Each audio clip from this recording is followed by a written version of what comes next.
bienvenue sur la cuisine de Philippe. Aujourd'hui, je vous propose une recette de fondant chocolat au fromage blanc. Pour réaliser cette recette, il vous faudra du chocolat noir, ici 200 g. Il vous faudra 250 g de fromage blanc, 3 œufs, 50 g de farine, 90 g de sucre et 2 sachets de sucre vanillé. Première étape, je fais fondre le chocolat au micro-ondes pendant environ 1 minute 30. À l'aide d'un petit fouet ou d'une fourchette, je mélange le tout pour faire fondre complètement le chocolat. La préparation est bien lisse, je la réserve. J'ai mis le fromage blanc dans un cul de poule, j'y rajoute le chocolat.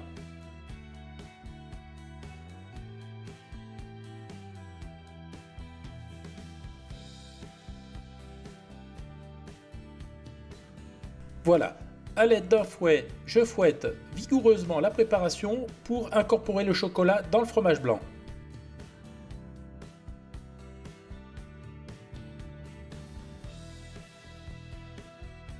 Le mélange est prêt, je réserve. J'ai clarifié mes œufs, je vais m'occuper maintenant des jaunes. Dans les jaunes, j'ajoute les 2 sachets de sucre vanillé. J'ajoute également le sucre en poudre et je fouette le tout énergiquement.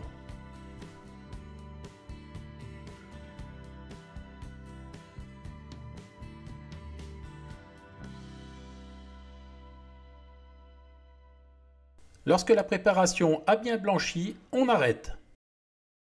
Maintenant, je verse le mélange sucre-œuf dans le mélange fromage blanc chocolat.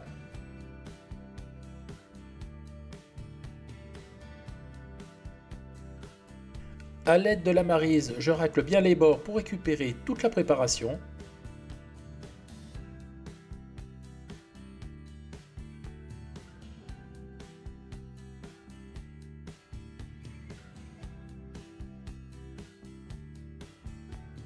Voilà, et je fouette à nouveau.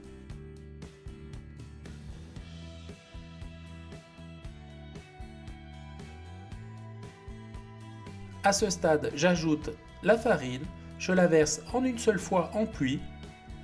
Et là, à l'aide du fouet, je mélange encore à nouveau. Alors on commence doucement et on accélère en mouvement concentrique.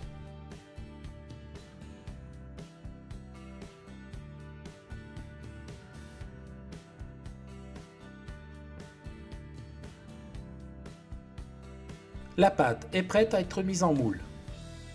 Pour terminer, je m'occupe des blancs. Je mets une bonne pincée de sel et à l'aide d'un batteur électrique, je vais monter les blancs en neige. Alors il faut les monter bien fermes.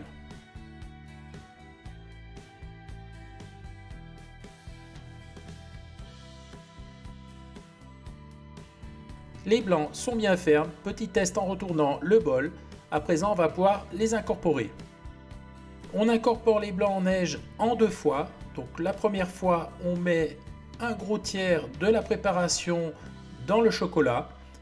Et là, à l'aide du fouet, on va mélanger de façon à détendre la préparation. Donc là, on ne se préoccupe pas de la structure des blancs, on y va au fouet.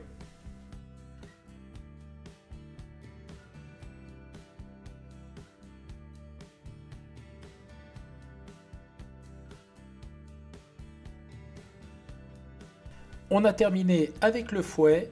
Maintenant, on va mélanger avec la maryse. J'ajoute les blancs restants.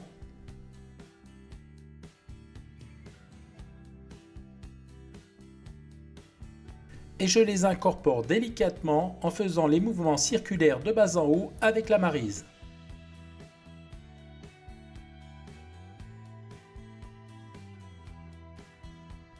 Ma préparation est bien lisse et homogène, on va pouvoir passer à la mise en moule. J'ai beurré et fariné généreusement un plat de 22 cm de diamètre. À présent, je vais y verser la pâte.